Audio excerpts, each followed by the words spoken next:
Now turn to Section 1. Section 1. You will hear a woman telephoning a car rental company to ask about car renting services.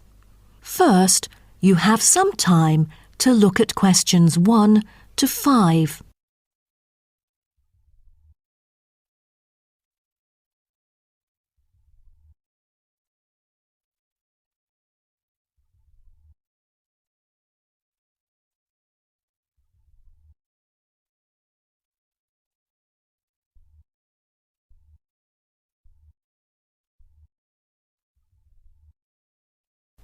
You will see that there is an example which has been done for you. On this occasion only, the conversation relating to this will be played first. Hello, First Choice Car Rental. How may I help you? Oh, good morning. I'm calling for some information about your car renting services.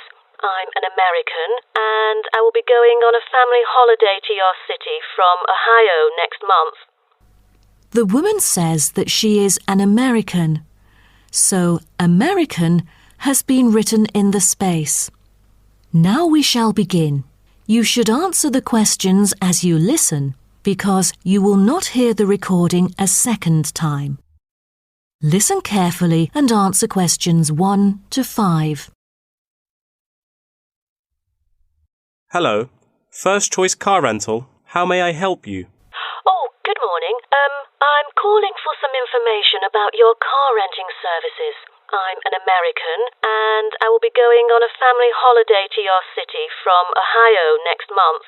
Okay, no problem. It's our pleasure to serve you. Could you please tell me your name and contact information first? I'm Caroline. That's Caroline.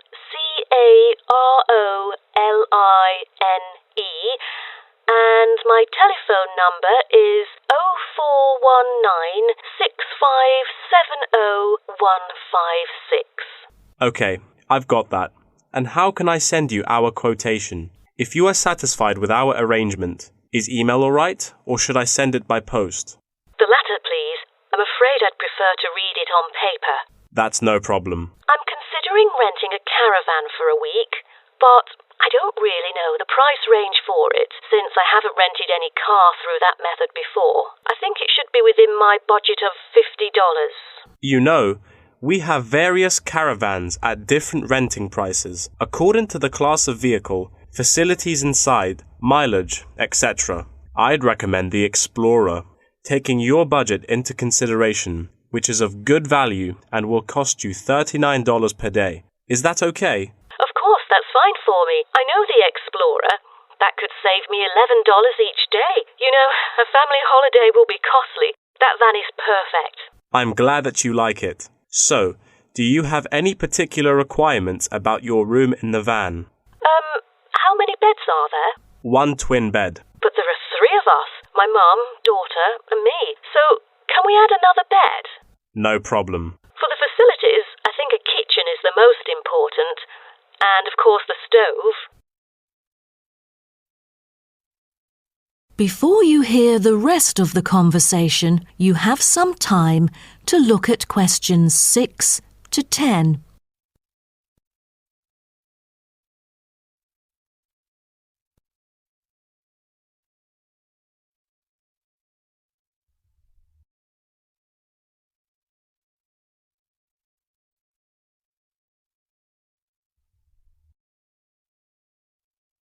Now listen and answer questions 6 to 10. In our vans, such as Explorer, there are all the basic bedding materials you need, like pillows and blankets, as well as some equipment for daily life. And many things can be added into your room according to your needs, such as a coffee maker. Well, I need to have a heater in case it'll be cold at night, and a microwave, of course. All right, I've taken notes of all these things. Actually, all our vans should be taken from our company, which is not too far from the city centre, so we can pick you up from the centre for free. Is that okay? Oh, I'm afraid we'd better be picked up from the airport, as we are foreigners in your country and not familiar with the transport system. Is that all right? Yes, it is no problem. With that comes the information for the insurance. I need the driver's name and age. That is my daughter, Chris, who is 19, the youngest driver amongst us three. I'm sorry, but our company only accepts caravan drivers aged 25 or over, according to our regulations. So... Well, that would be me, Caroline, and I'm 49 years old. And where was your driving license issued? I mean the country. I've got a license in America, but I've also got one in Australia, which is still valid. Is it better for me to register the local one from your country? Yes, that might be better. So your registration number is... That is the end of section 1. You now have half a minute to check your answers.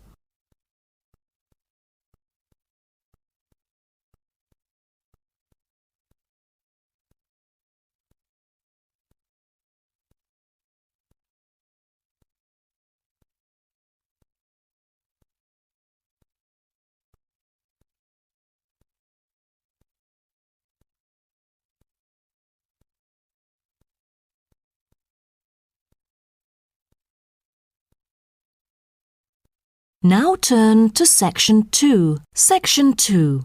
You'll hear a talk between a host and a professor called Alison Downing about cocoa beans. First, you have some time to look at questions 11 to 16.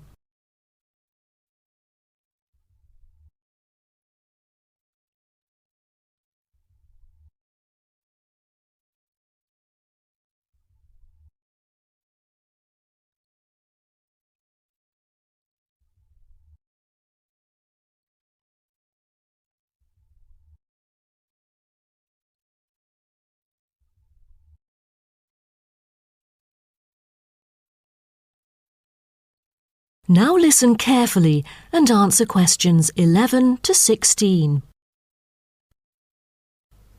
Hello and welcome to today's talk. Here with me is the famous botanist, Professor Alison Downing. So, Alison, tell us something about cocoa beans. Cocoa beans, also called cacao beans, are the primary constituent in making chocolate. Grown in tropical areas in South and Central America, West Africa and Asia, the cocoa tree is often raised on small family-owned farms. When the harvested pods are opened to expose the beans, the pulp and cocoa seeds are removed and the rind is discarded. The pulp and seeds are then piled in heaps, placed in bins or laid out on grates for several days.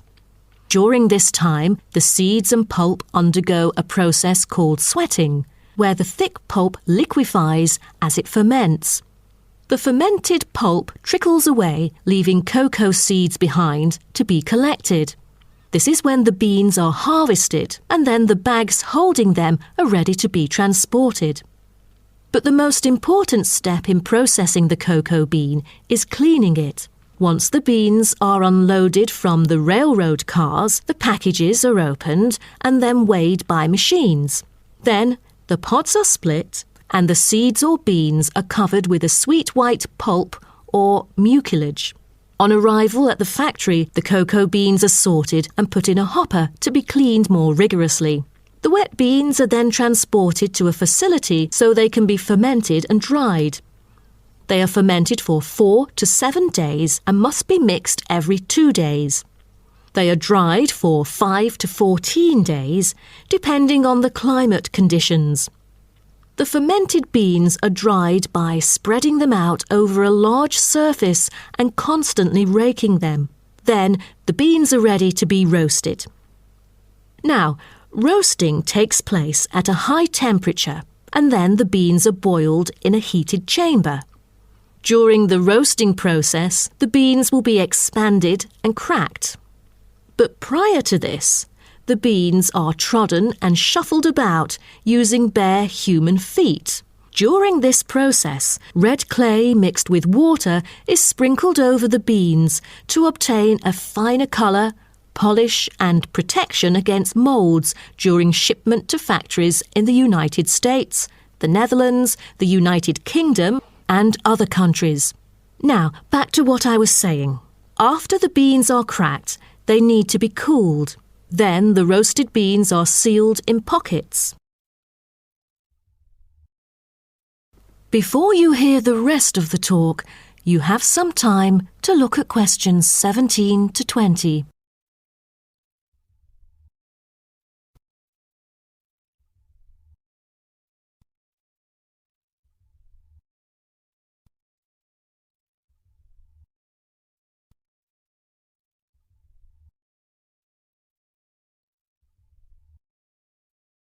Now listen and answer questions 17 to 20.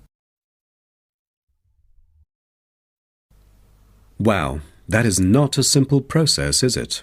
But someone told me that different roasting levels of coffee can lead to different kinds of flavours. Yes, roasting coffee transforms the chemical and physical properties of green coffee beans into roasted coffee products. The roasting process is what produces the characteristic flavour of coffee by causing the green coffee beans to change in taste. Unroasted beans contain similar, if not higher levels of acids, protein, sugars and caffeine as those that have been roasted, but lack the taste of roasted coffee beans due to the Maillard and other chemical reactions that occur during roasting. The vast majority of coffee is roasted commercially on a large scale, but small-scale commercial roasting has grown significantly with the trend toward single-origin coffees served at specialty shops. Some coffee drinkers even roast coffee at home as a hobby in order to both experiment with the flavour profile of the beans and ensure the freshest possible roast. So here, I'm going to introduce some of these roasted coffee beans and their special flavours.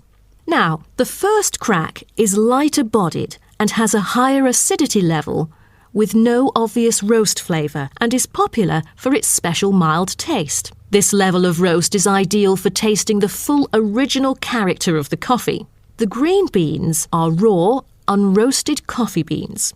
They are strictly hard beans with a smoky flavour and are slightly acidic. We've also got French roast, and the flavour that comes across in French roast coffee usually has more to do with the roasting process than the actual quality of the beans. By the time the beans are dark enough to qualify as French, most of their original flavour has dissipated. In its place come the flavours of caramelising sugar, bittersweet coffee, and often a bit of chocolate. And finally, espresso smoky. That is, coffee brewed by forcing a small amount of nearly boiling water under pressure through finely ground coffee beans. Espresso is generally thicker than coffee brewed through other methods, has a higher concentration of suspended and dissolved solids, and has creamer on top. As a result of the pressurised brewing process, the flavours and chemicals in a typical cup of espresso are very concentrated. Espresso is also the base for other drinks, such as cafe latte, cappuccino, cafe macchiato, cafe mocha, flat white or cafe americano. That is the end of section 2. You now have half a minute to check your answers.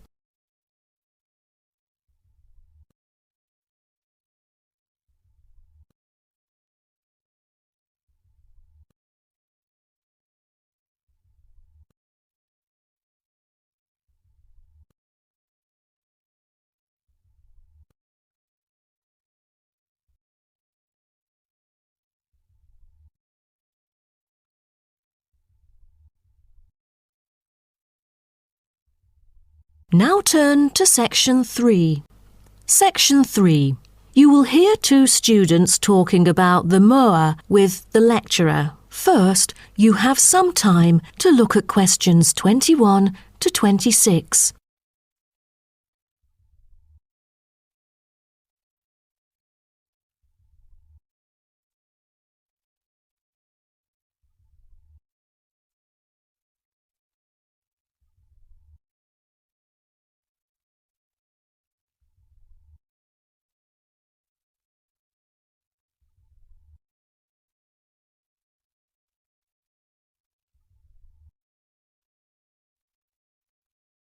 Now, listen carefully and answer questions 21 to 26.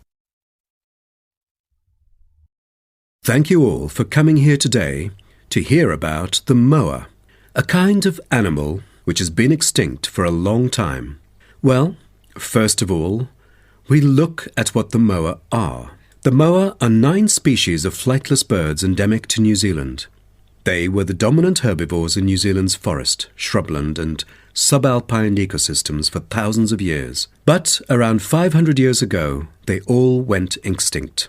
When I mention extinct animals during ancient times, you may immediately think of dinosaurs, which disappeared around 66 million years ago. Fossils of dinosaurs, which we use to study, are large in number, but not many of those of moa remain, though both animals appeal to people today.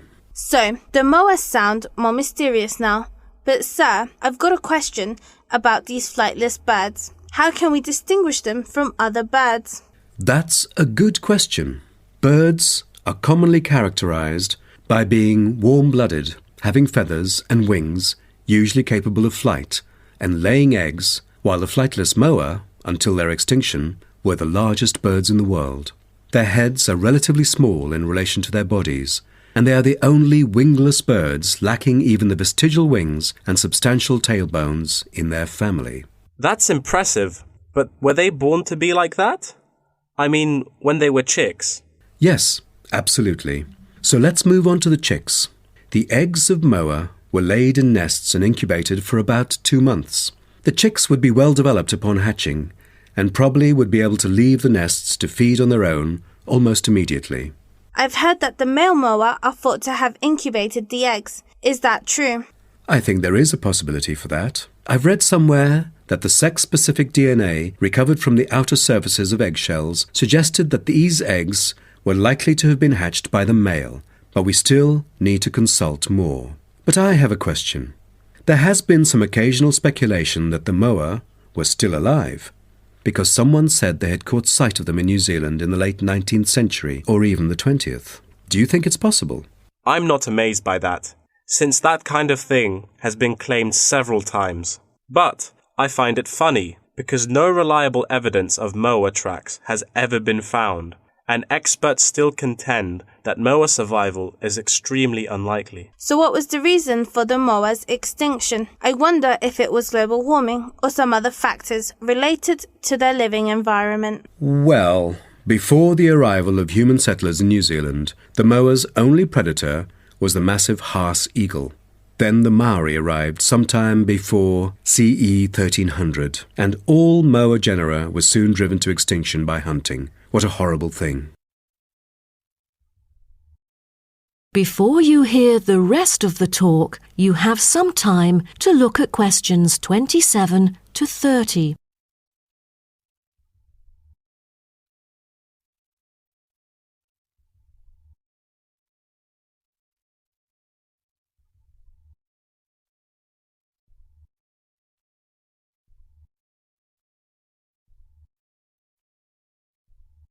Now, listen and answer questions 27 to 30. All right. Now let's look at the features of some species of moa. The South Island giant moa may have been the tallest birds ever known, and the second tallest of the 9 moa species is the North Island giant moa, with the females being markedly larger than males, both in weight and height. And I've heard that the smallest of the moa birds are the coastal moa. Is that right? Yes, you were right. And have you heard about any other kind of moa before? I know the crested moa. The eggs they laid may be larger than others. As they mainly lived in the remote interior of the southern island, their fossils are rare or absent in archaeological sites, and no egg remains have yet been identified. Are there any species of moa that have got more fossils? Yes, of course. A considerable amount of remains of the stout-legged moa exist, due to the well-preserved properties of their habitat. Their skulls reveal relatively bad vision, a good sense of smell, and a very short bill. Then there is the eastern moa. They were remarkable in having very long and narrow windpipes, which probably enabled them to make louder, more resonant calls than those of other moa, and had the greatest vocal abilities, so they could communicate when they could not see each other in the forest or at night. They used a range of senses, apart from sound, in their search for food, such as their sense of smell and vision. That is the end of section 3. You now have half a minute to check your answers.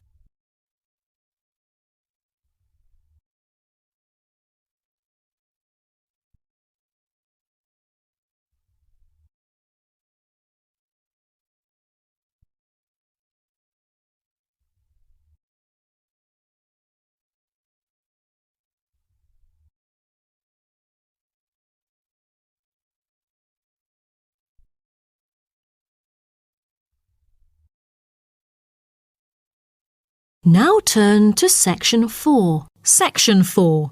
You will hear part of a lecture about time measurement. First, you have some time to look at questions 31 to 40.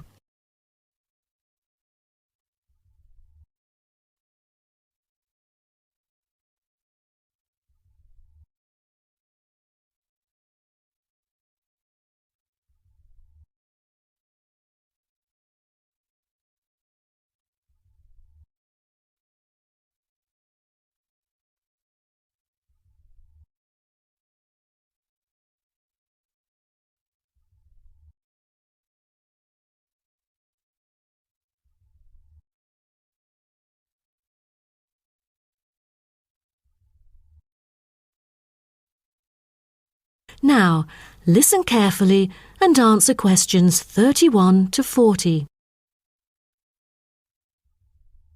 Good morning, everyone. Today, I'm going to talk about the research project I've been involved in on time measurement. Do you know how time is measured? Consider how we measure length and how, with time, we encounter a difficulty. Before we could grasp it, it would slip through our fingers.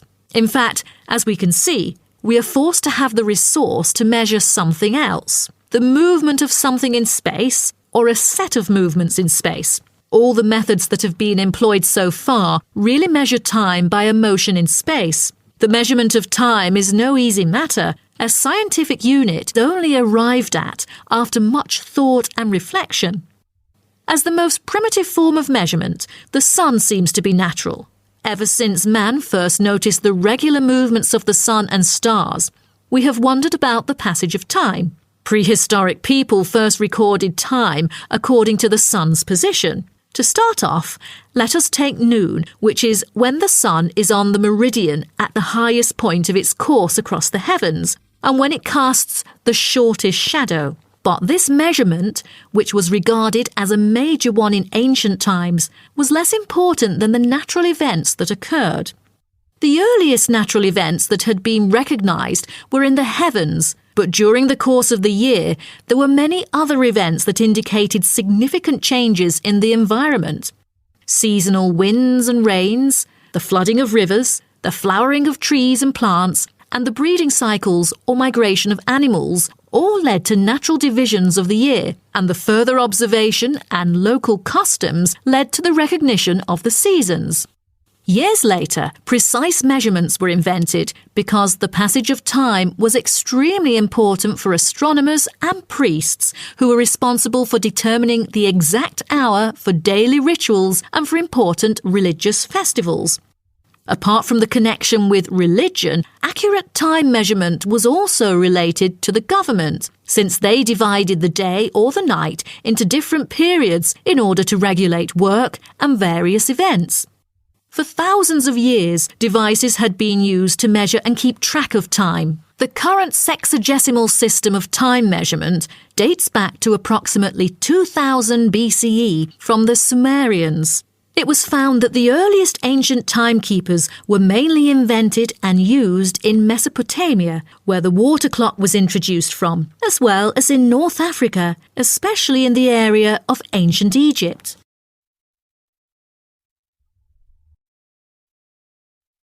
So, now I'd like to introduce you to some of the most well-known ancient timekeepers, as well as the disadvantages of them, for which they were replaced by various new forms of clocks that were used afterwards.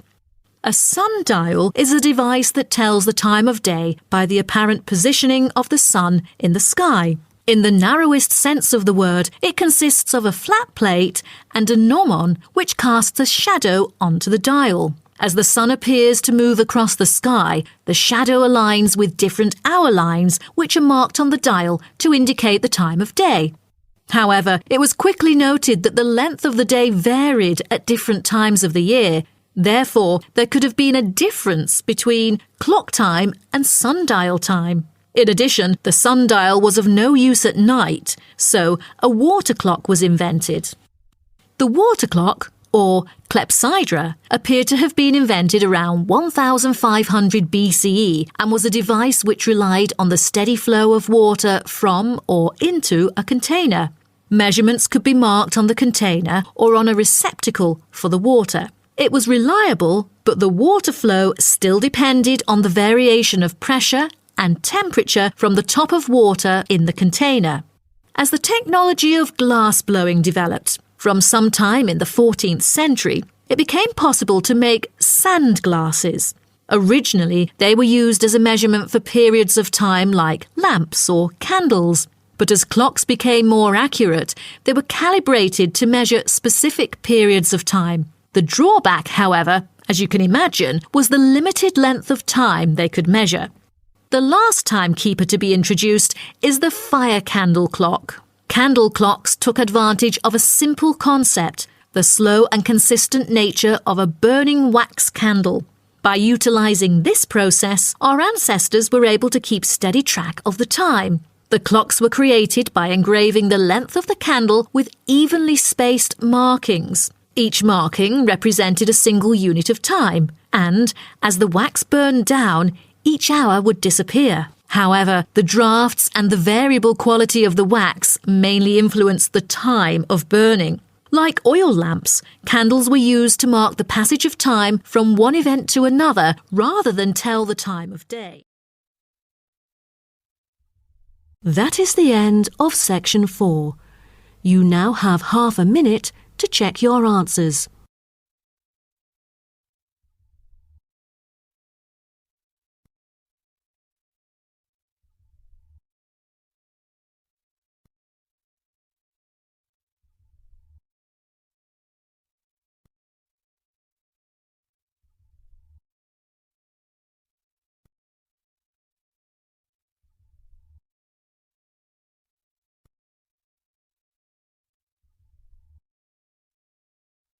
That is the end of the listening test.